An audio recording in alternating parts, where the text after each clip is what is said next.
Okay, I think we'll get started. So, hope everybody's had a good couple of days, had a good conference. There's only two things you need to know about this panel. The title of the panel, and listen carefully, panelists, is Expanding Horizons, How to Amplify Market Presence and User Growth for CloudStack. Was that you, Yvette, or was that ChatGPT? ChatGPT. Okay, so that's the first thing you need to know. The second thing you need to know is there's lots of rioja and tapas out there. So let's do this quite efficiently, shall we? Okay, let's start off with just some introductions. Guys, if you could all just introduce yourselves and tell me why you're qualified to be on such a panel. Okay, shall I go first? So I'm Richard Hodgkin. I'm the VP and GM of software with Aptum, here representing our CloudOps software this week.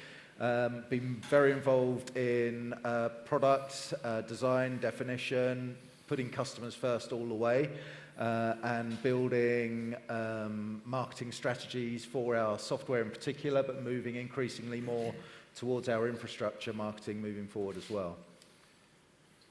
Hey, I'm Bojan. I'm the co-founder and CEO at StorPool, and we're engaged in a bunch of communities and kind of growing the communities and obviously growing the user base of StorPool. So I've seen different ways to increase or not increase penetration in a given ecosystem or brand awareness. I'm Yvette, working as a marketing director at ShapeBlue. Have been doing marketing for multiple tech companies for the last 10 years, and I'm also a PMC member of the CloudStack project. And I'm John White, the COO at US Signal. I'm not sure I'm qualified to be here. He's honest, I like that. You know, other than I was asked and told to get up here.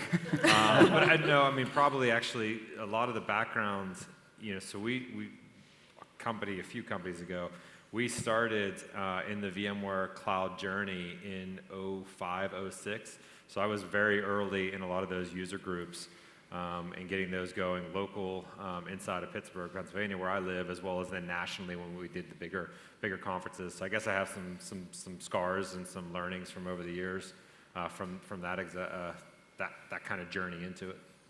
Okay, thanks guys. So just to sort of start us off, we're talking about amplifying market presence, user growth. Let's just think about where we are at the moment. So my question to you is, where is CloudStack on your own personal magic quadrant? John? Yeah, it's up and to the right for sure.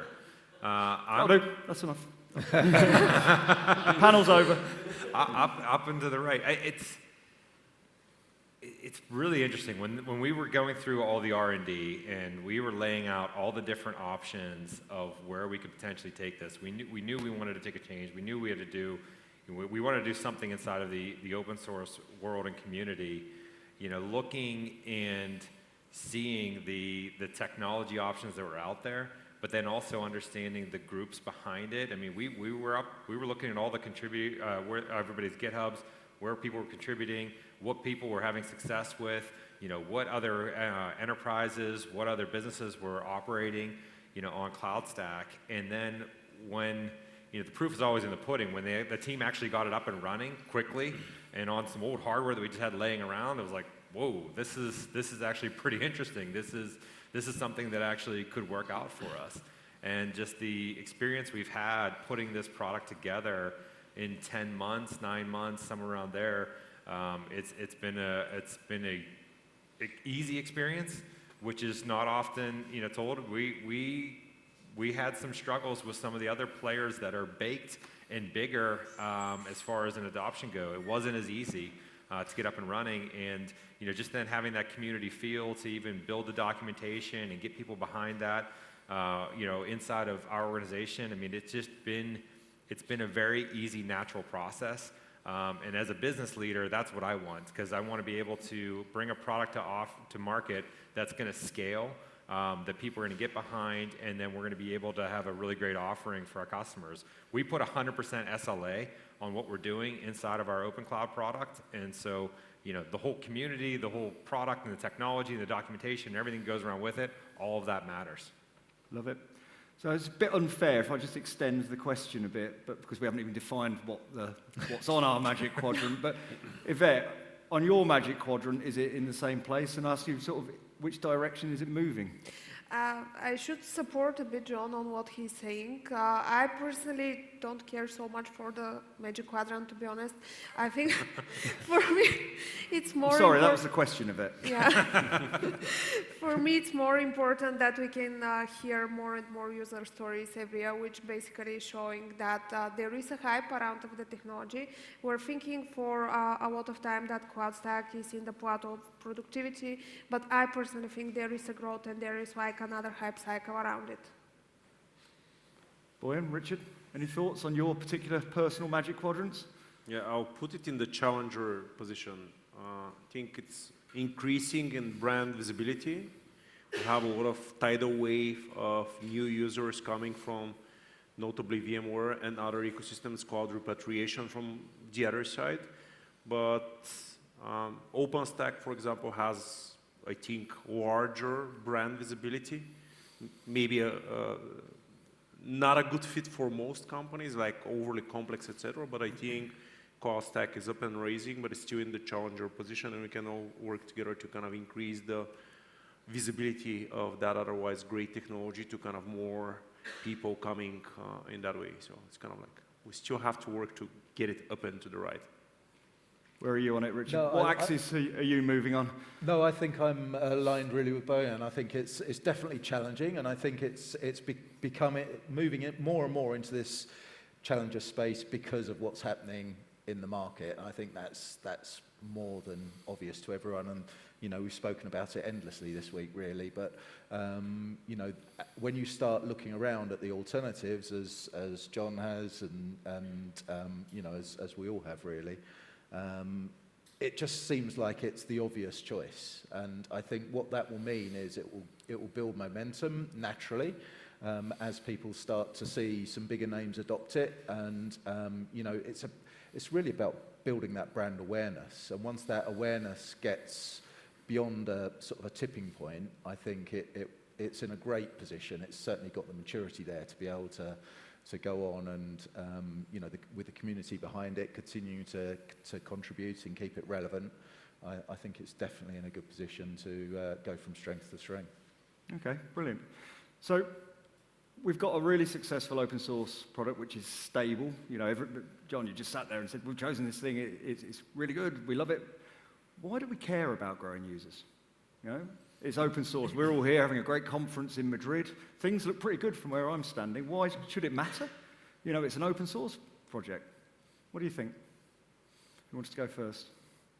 Yeah, I mean, I'll take a run at it first. I mean, yeah, I think I was actually sitting in the back of the room and I was thinking, I've been to reInvent a million times. I've been to these conferences with 50,000 people. This was so much better. You know, so I do agree. Like, let's kind of keep it a secret. Should we keep it a secret? Let's keep it a secret for a little bit. Yeah. But it would be nice to get some more people contributing and thinking, and that's what I think. You know, that in the early days of VMware, like user groups. I mean, that's what it was. It was people coming together, thinking about technology, thinking about business problems, and mapping them out from different perspectives. And so I would like a little bit more of that. But I'll tell you, this was probably the best conference I've been to in a long time. I mean, fighting to get into rooms, you know, at the big, like at reInvent is horrible. Walking 15 miles in Las Vegas, like horrible. Like this has been great. I mean, I feel like I know everybody. I feel like I have a big family now of technologists, and I want that to get a little bit bigger just to get more exposure to different ideas. But I'm all right being small.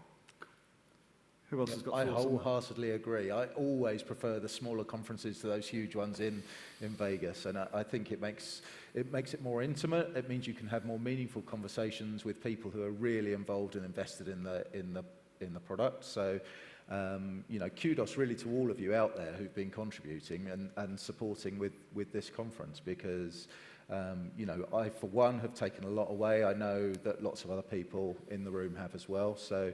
I think, you know, with events like this, these are the kinds of things that are going to take the product forward and enable it to gain that critical mass and get to that tipping point.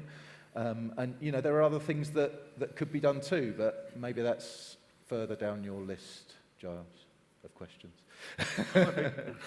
I will disagree a bit with you, Richard. I personally prefer bigger events, and my perspective is that if you want a technology to survive, you need to expand the users and the people which are using it. Obviously, that will be reflected also on the events and on the community which you have on place.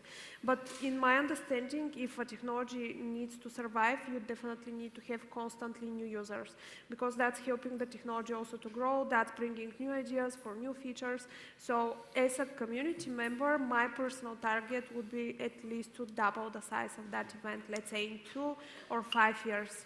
I think that would still, in my book, list it as a small event, Yeah. That'd be good. but it would still be perfect. Yeah, I think that would be ideal as well. I can't disagree with that at all.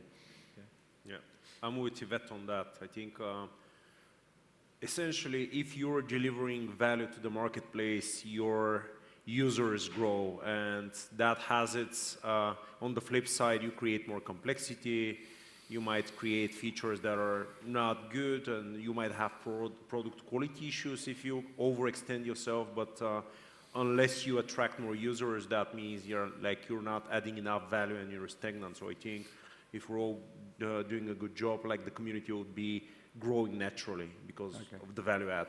So the consensus is we'd like a slightly bigger conference as long as John doesn't have to walk too far. That's Right, pretty, And close, you yeah. you don't do it in Vegas. And no because it's Vegas. too Yeah, hot. no No Vegas. Vegas Yeah, well, that's a either. given. No, We don't like Vegas. No, especially not in August. So, okay, no. A big conference We always do these in November, Is John. November okay for you, John? Yeah, November's great. Yeah, that's A big conference in the Maldives is yeah, that sounds nice. Write that down.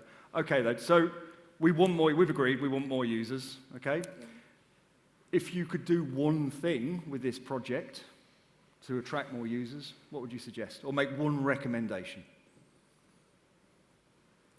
So I was chewing the fat with Will over breakfast this morning, and you know, there were lots of reasons why, with a project like this, coming up with a recognized marketing plan like you would with a normal product isn't really valid.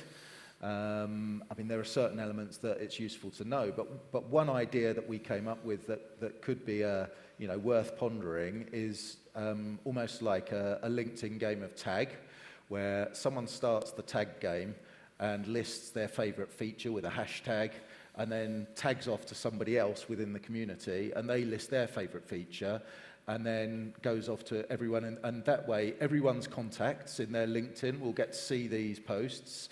And at the end of it, we'll have some intel on the top features that are really popular and the description of the features. And I think that would perhaps spread the word. And it's a bit of a silly game, but that's something that just we managed to sort of come up with over breakfast. So some creative marketing ideas. It's creative marketing, yeah, and it's just using the community to promote the product, because the reality is, it's not like we're going to have a big advertising campaign, I doubt, for CloudStack, and at the moment it seems quite reliant on people doing research and stumbling across it and deciding then that they want to explore further. Whereas if there's that buzz around the community and people are talking about it and listing features that are springing up in people's LinkedIn inboxes, it might help perpetuate the brand a bit. Okay. You're each going to get asked this. Boyan, one thing. I would get Apple on stage. We know it's kind of like it's in the public domain. Apple is using CloudStack, and CloudStack has got this like a startup issue. You go to a customer and they say, who else is using you? And unless you say NVIDIA and somebody, and there's like, oh, so you have some users and kind of, we have very good users, but like, I think one thing that is going to have this proportional kind of branding effect, and it's like, some of the top companies are using us. Oh, it's like Apple is using you guys, like you're running on CloudStack, and that will create a ripple effect. Like, they don't ask you who else. You go and say, Apple is my customer, they don't ask any more questions. That might be your only customer, right? But that's enough. I think this is going to have a disproportional positive effect on kind of like getting the community together, more new users. Get some of our big name users to talk about their usage. Yvette? Mine is kind of related with what Boyan said. I think it's very, very simple. So obviously, as you mentioned, Giles, on your opening speech, there are a lot of downloads of the project, and we actually don't know all of the users who are using it. So if you're using it, there are two very simple things you can do. Just talk about it and just show up at the events, and it will be an organic way in which the community will grow and the project will be more sustainable. Yeah, I think one easy way and one that I was focused on, doing already, I probably connected with about 50 or 60 people in the last 2 days. And, we're a service provider in the United States. We're not going to compete in India or Austria where I've heard other people, I'm going to promote your stuff. And I think, as a community, if we all promote each other and, we're talking about, we're going to have video case studies with some of our customers. I mean, we're competitors kind of because we're service providers, but we're not competing over the same customers. So I think if we all start to, build that snowball of recognition of each other and, starting to promote each other from a case study perspective or whatever, and if we could even have a central repository, if we all could take our customers and put them in these case studies, inside of some sort of open way, I mean, that's providing a lot of value to our community and to our end customers that we're selling to, that's just going to, continue to snowball and go down the hill and get bigger and bigger. I looked at my LinkedIn last night. I probably had 20 or 30 of my competitors from the VMware space that I know on my profile, wondering probably what the heck's going on over in Madrid. So, I'm sure that there's going to be some others that in the United States that are going to pick this up, and that's going to go. But I think right now, as a small community, if we start promoting each other on LinkedIn and it starts to grow on social side of things, little stuff like that's going to help. And I have no issue, the case studies that we put together, if we can send them out to some distribution list or we can put them in a central repository, why not support each other that way? I might have a customer in the insurance industry or, manufacturing industry that I have a case study on. If we're using CloudStack underneath, why can't you reference that? Sounds good to me. I'd love to do it from, the other side around. Okay, thank you. Before we move on, let's just do a quick survey in the audience. Who agrees with the guys that it would be great if we got a load more users? Put your hand up. Okay, I'm calling that, 80%? Somebody help me with the math. Yeah. Okay. Who thinks it's their responsibility to help grow that user base? Okay, surprising number. About 50%? Yeah. I was hoping that would be lower, and then we can make a big point about people should... Right, okay. It's only the committed ones who are in here. So, the Apache Software Foundation, it provides us our governance model, okay, which is very, very important. It's part of the reason we've been such a healthy project. But Apache doesn't do marketing well. It has a basic centralized marketing system. And from the Apache's viewpoint, it's up to a project, how to organize itself if it wants to promote it itself. And any serious form of marketing, the elephant in the room, it's always been done by the commercial vendors around the side, okay? Take Hadoop as an example. We know who's actually promoting Hadoop, and it's not ASF, it's the vendors around the side. So I'd just like to sort of ask the panel, do you think that's a sensible model? Should that change? And how can we make the most of it? Who would like to take that one? I personally think that it should be on the users and on the community, because if it's only on the foundation, we can go in the other direction, in which everything is very commercial and the foundation is getting millions from commercial vendors. Like other foundations do, right? Yeah, I didn't want to name them. Yes. Other great foundations. Just Yeah, have a other different great and red foundations. But yeah, I think that's also very dangerous, because at the end you may end up in a community in which people just want to sell to each other and nobody's taking care for the project itself, and everything is about financial and profit and money. So I personally think it should be from the users, it should be from the community, but a little bit more of organization and a little bit more of structure in the community would definitely not hurt.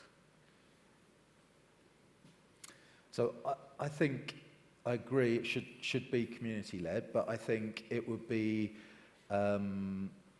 what tends to happen with community-led projects, I think generally, is that they seem sometimes to be more reactive to what people want, because that's simply the way that it works.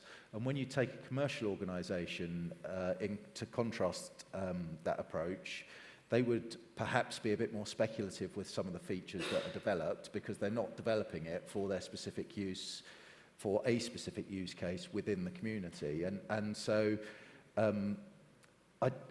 don't know how it would work, but it would be great if there could be some sort of blue sky organization giving thought leadership around how the project could move forward. And that way it might lead the industry rather than being led by, you know, other organizations who are leading it with their alternative and coming up with great new features. And you know, one talk that really stuck out for me this week was or earlier today in fact, was what's going on around the GPU work within the CloudStack space, because I think that's really valuable, and really being able to you know, oversubscribe the cores effectively on GPUs. I think that's going to really help, but I'm sure that's an area that can be further developed with a bit of you know, forethought and a bit of creative thinking. So it would be nice to see the community, you know, leading the world really with ideas and innovation.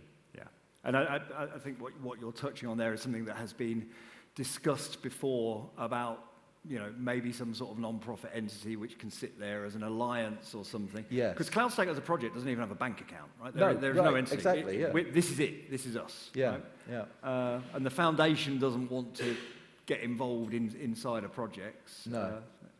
But it's coming up with, you know, thought leadership for, you know, where is the industry going, where might technology be taking us, and what can we design that's ahead of the market to really make a compelling case for, you know, for future customers and users to be able to come and start using and adopting CloudStack, and really make some of the competition, the VMwares and the other big players sit up and take notice and get them worried a bit. And you know, I think with that thought leadership, that would go a long way. Anybody else got any thoughts on that?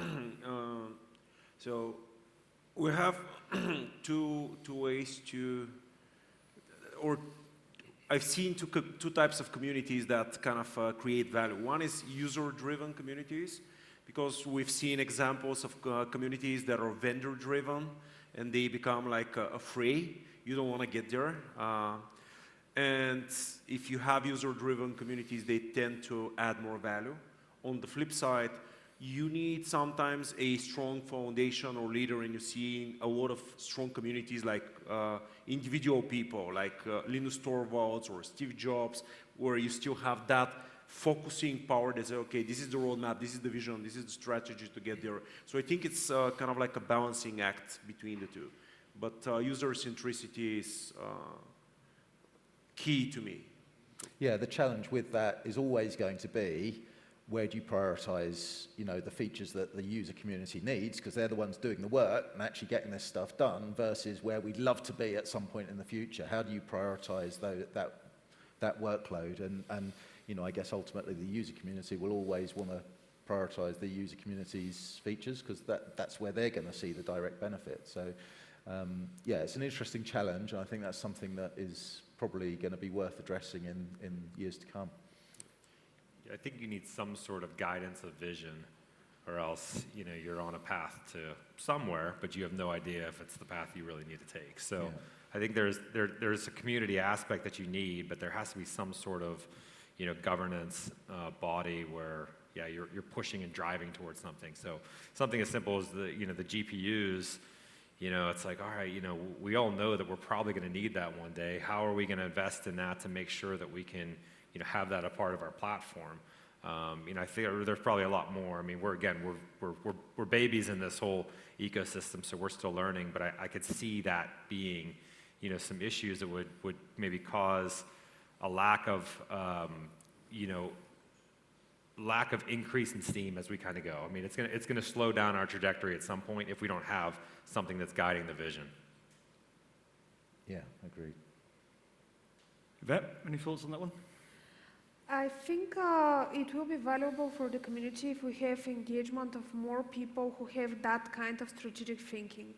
Obviously, it's important to have a lot of engineers and a lot of developers, but I have that feeling that there is not enough thinking put just in terms of the roadmap, in terms of what features would be needed, not just to make the current users happy, but also to attract new users. So if we have like people from vendors who are like cloud architects or people dealing on a daily basis with strategy, that would be valuable. Brilliant. All right, final question.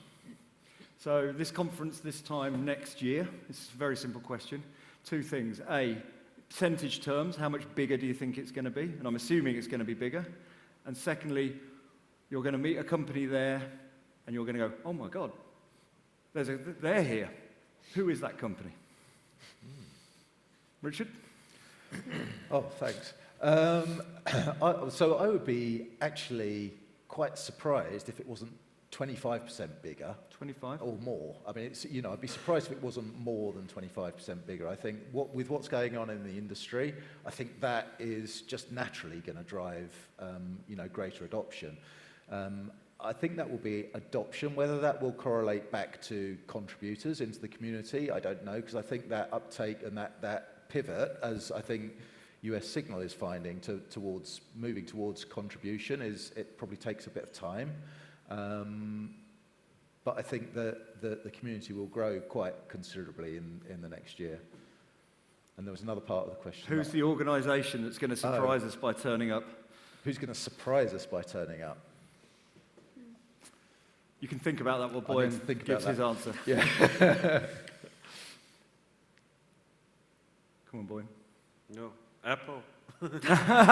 Somebody from Apple, maybe 50 to 100% larger.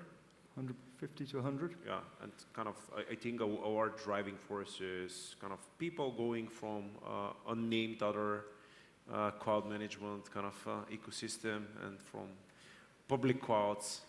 And there should be the tidal wave in 2025.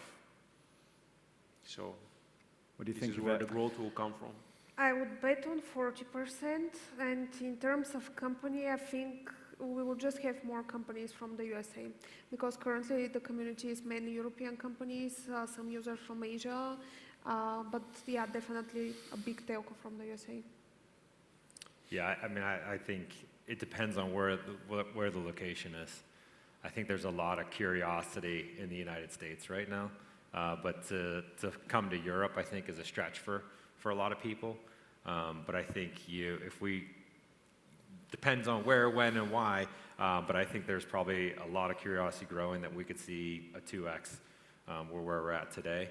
And then I wouldn't be surprised, I mean, I'm not sure if you're thinking companies from a vendor perspective or from a user perspective, but I could see some of the large vendors starting to attend these, probably the ones that are in the backup and disaster recovery space.